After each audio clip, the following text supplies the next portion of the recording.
கர்த்தருக்கு ஸ்தோத்திரம். இந்த நாள் தேன் துளி நிகழ்ச்சியிலே உங்களை நான் மீண்டும் சந்திப்பதில் அதிக மகிழ்ச்சி அடைகிறேன். இன்றைக்கு விசுவாசத்தினுடைய இன்னொரு காரியத்தை நாம் பார்க்க போகிறோம். நாம் ஒரு காரியத்தை வாயிலிருந்து அறிக்கையாக சொல்லும் பொழுது அது உண்மையாகவே நிச்சயமாக நடக்கும் என்பதை நம்முடைய முதலாவது இருதயத்திலே ஒரு விசுவாசம் இருக்க வேண்டும்.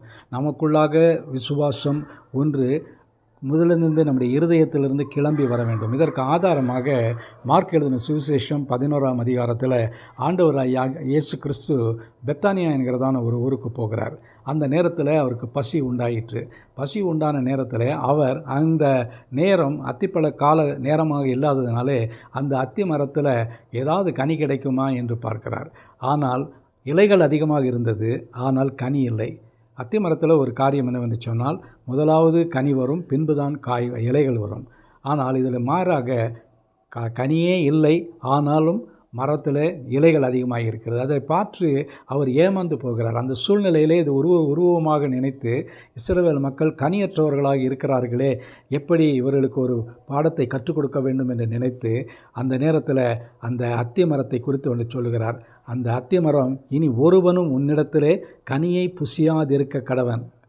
உன்னிடத்திலிருந்து எந்த விதமான கனி கொடுக்கிற காரியத்தையும் எதிர்பார்க்காமல் அதை பெறாமல் இருப்பானாக என்று அவர் தம்முடைய வாயை திறந்து சொல்லுகிறார். இது ஒரு விசுவாச அறிக்கை. இந்த விசுவாச அறிக்கையை வேதத்தில் பார்க்கின்ற வேளையில் இதற்கு ஒரு பெயர் கொடுக்கப்பட்டிருக்கிறது. அதுதான் தேவ ரகமான விசுவாசம். மார்க் 11ஆம் அதிகாரத்தில் 22வது வசனத்தில் இயேசு சொல்கிறார்.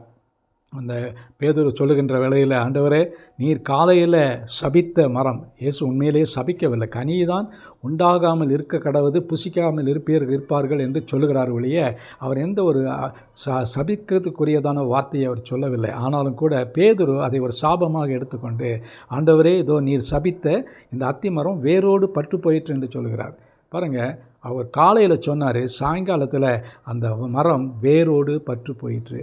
இதில் பார்க்கின்ற வேளையில் இயேசுவினுடைய வார்த்தையின் இந்த வல்லமை, அந்த வார்த்தை தேவன் கேட்டார். தேவன் அந்த வார்த்தையை கேட்டு விசுவாசத்தினாலே அது அறிக்கை செய்தபடியினாலே அவர் அந்த இடத்துல அது ஒரு பெரிய ஒரு மாற்றம் ஏற்பட்டது என்று பார்க்கிறோம். இதற்கு, இந்த விசுவாசத்துக்கு ஒரு பெயர் கொடுக்கப்பட்டிருக்கிறது.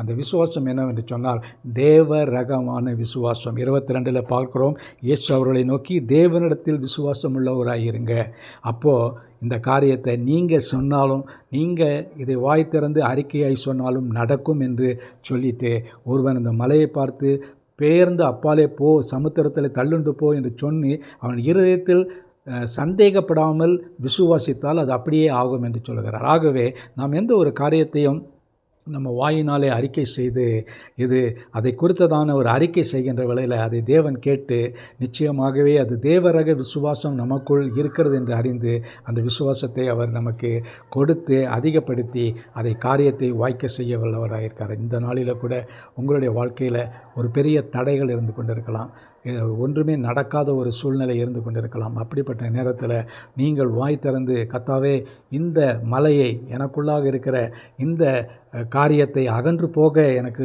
செய்யுங்க ஐயா என்று ஆண்டவரிடத்தில் நம்முடைய முழு இருதயத்தோடு கூட அவிசுவாசியாமல் விசுவாசத்தோடு கூட நாம் ஜெபிக்கின்ற வேளையில், கேட்கின்ற வேளையில் கர்த்தர் பதில் கொடுக்கிறவராக இருக்கிறார். விசுவாசம் உள்ளதான ஜெபம் கேட்கப்படும். தேவனே கேட்கிறார். தேவன் கேட்டு அந்த இயற்கையான ஒரு மரத்தை அவர் பட்டுப்போக செய்கிறவர்.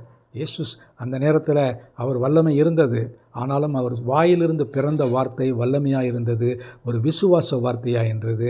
அந்த விசுவாச வார்த்தை அதை முழுவதுமாக பட்டுப்போக செய்தது. ஆகவே உங்களுடைய வாயிலிருந்து பிறப்படுகிற வார்த்தை கூட ஒன்று கட்டும், இல்லாவிட்டால் அது அப்படியாக அழித்து போடக்கூடியதான காரியம் நடக்கும். ஆனால் நம் அழிவுக்காக அழைக்கப்பட்டவர்கள் அல்ல, கட்டி அதை நாங்கள் கட்டக்கூடியவர்களாக நம்ம இருக்கிறோம். அதற்காக கர்த்தர் இந்த நாளிலே நமக்கு எந்த ஒரு வார்த்தையை நம்ம விசுவாசத்தினாலே பேசினாலும் அதை நமக்கு பலன் கொடுக்க ஆண்டவரை நோக்கி பார்ப்போமா. நல்ல ஆண்டவரே, இந்த விசுவாச வார்த்தைக்காக ஸ்தோத்திரம். எங்களுடைய இருதயத்திலிருந்து புறப்படுகிற இந்த வார்த்தைகள் ஆண்டவரே, எங்களுடைய இருதயத்தின் ஆழத்திலிருந்து ஒரு விசுவாசமாக புறப்பட்டு வர நீங்கள் கிருபை செய்ய வேண்டுமா ஜெபிக்கிறோம். ஆண்டவரே, உமக்கு நீர் என்ன விசுவாசத்தை ஆண்டவரை கொண்டிருந்தீரோ அந்த தேவ ரக விசுவாசம் எங்கள் ஒவ்வொருவருக்கும் இருக்க நீங்கள் கிருபை செய்ய வேண்டுமா ஜெபிக்கிறோம். மீட்பர் இயேசுவின் நாமத்தில் ஜெபிக்கிறோம் நல்ல பிதாவே. ஆமேன், ஆமேன். கர்த்தர் உங்களை ஆசீர்வதிப்பாராக. இந்த நாளிலே உங்களுடைய விசுவாசத்துக்கு ஒரு வெற்றி கிடைக்க நான் இந்த நாளிலே உங்களை வாழ்த்துகிறேன். ஆமென்.